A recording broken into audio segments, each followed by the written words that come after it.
प्रिय विद्यार्थियों, good morning. मैं डॉक्टर चंदन प्रकाश, लेक्चरर इतिहास विभाग, वीर विरमदेव राजकीय स्नातकोत्तर महाविद्यालय जालोर। मैं अपने पर्सनल यूट्यूब चैनल पर आप सभी का हार्दिक स्वागत करता हूं। प्रिय विद्यार्थियों, आज हम BA part second year paper first के अंतर्गत मुग़ल बादशाह जहांगीर के चरित्र का मूल्यांकन करेंगे। जहांगीर के चरित्र के विषय में इतिहासकारों में मतभेद है। यूरोपीय इतिहासकारों ने प्राय उसे एक विलासी और असफल शासक बताया है, जबकि अनेक भारतीय विद्वानों ने उसे एक न्यायप्रिय और प्रजापालक शासक बताया है। पर सत्य को डॉक्टर A.L. श्रीवास्तव के अनुसार इन दोनों के मतों के मध्य स्थापित किया जा सकता है। जहांगीर एक अच्छा पुत्र, अच्छा पति, अच्छा मित्र और अच्छा संबंधी था। उसका अपने परिवार के प्रति सदा अच्छा व्यवहार रहा। वह सुशिक्षित और सुसभ्य था। वह तुर्की, अरबी, हिंदी व अन्य भाषाएं जानता था, लेकिन फारसी भाषा पर उसका पूरा आधिपत्य था। उसने अपनी आत्मकथा तुजू के जहांगीरी लिखी, जो उसकी फारसी भाषा में लेखन शैली और विभिन्न विषयों के बारे में विस्तृत ज्ञान का प्रमाण है।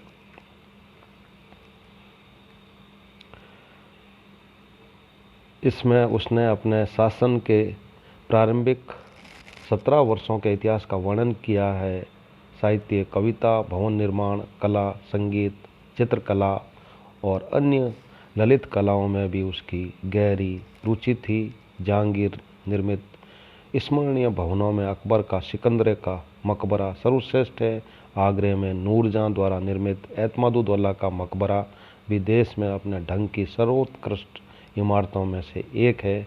नूरजहां की देखभाल में बनी लाहौर की मस्जिद भी दिल्ली में शाहजहां द्वारा निर्मित मस्जिद की टक्कर की है। जहांगीर ने सबसे अधिक रुचि चित्रकला में ली, जो उसके समय में पूर्णता तक पहुंच गई थी।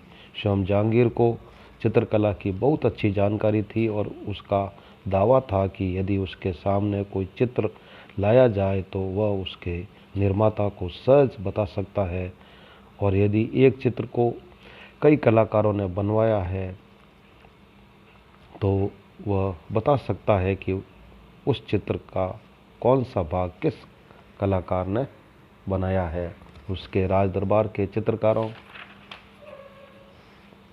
ने मानव छवि अंकित करने में और मौलिकता की एक रूपता में उच्च योग्यता प्राप्त कर ली थी। इसलिए जहांगीर के काल को मुगल चित्रकला का स्वर्ण युग कहा गया है।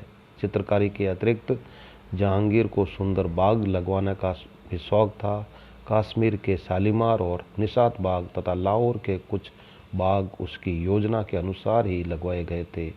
परंतु जहांगीर के चरित्र में अनेक दोष भी थे, जिसमें अत्यधिक भोग विलास और मद्यपान प्रमुख था। इसके अतिरिक्त जहांगीर के चरित्र की एक दुर्बलता अपने निकट के आत्मीय जनों के प्रभाव में आना था।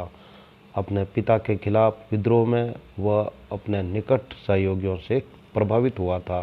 इसी प्रकार अपने शासनकाल में प्रथम तो वह नूरजहां गुट और तत्पश्चात स्वयं महत्वाकांक्षी नूरजहां से प्रभावित रहा।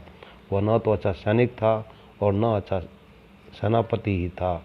अपने पिता के समय में उसने किसी भी युद्ध अभियान में रुचि नहीं ली और उसके शासनकाल में विजय शाहजहां और अन्य सेनापतियों ने की।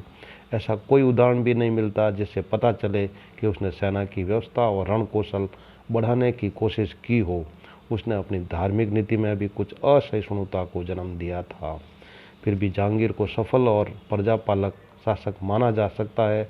उसकी सफलता इसमें थी कि उसने अकबर के समय स्थापित शासन व्यवस्था को कायम रखा। उसके राज्यकाल में जनता की आर्थिक स्थिति अच्छे स्तर पर थी। उद्योग और व्यापार की दशा उन्नत थी। अंग्रेजों ने इस समय भारत से व्यापार करना शुरू कर दिया था।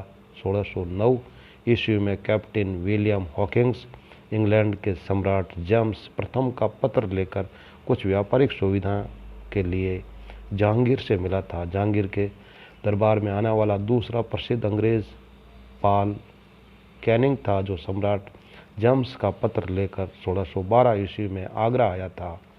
अंग्रेज़ों का तीसरा राजदूत विलियम एडवर्ड था, जो सूरत से 1615 ईस्वी में आया। परंतु अंग्रेज़ों के प्रतिनिधि में सबसे प्रसिद्ध सर टॉमस रो था, जो 1615 ईस्वी में अजमेर में जहांगीर से मिला। यद्यपि वह 3 वर्ष तक भारतवर्ष में रहा, परंतु उसे अपने कार्य में सफलता न मिली। कृषकों के हितों का समुचित ध्यान रखा जाता था,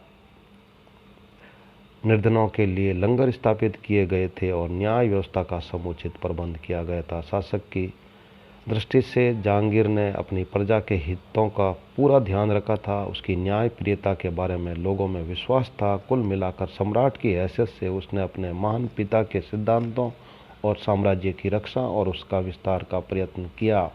उसके मूल्यांकन में डॉक्टर A.L. श्रीवास्तव का मत है कि जहांगीर न तो एक महान शासक की उपाधि से अलंकृत कर सकते हैं, न उसको एक कुशल राजनीतिज्ञ ही मान सकते हैं, और न ही एक विलक्षण विवेक युक्त प्रबंधकर्ता ही कह सकते हैं।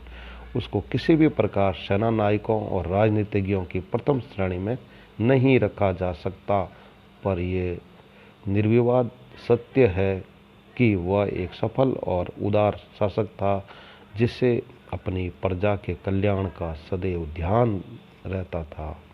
प्रिय विद्यार्थियों, इस प्रकार आज हमने मुगल बादशाह जहांगीर के चरित्र का मूल्यांकन किया है। Very thanks.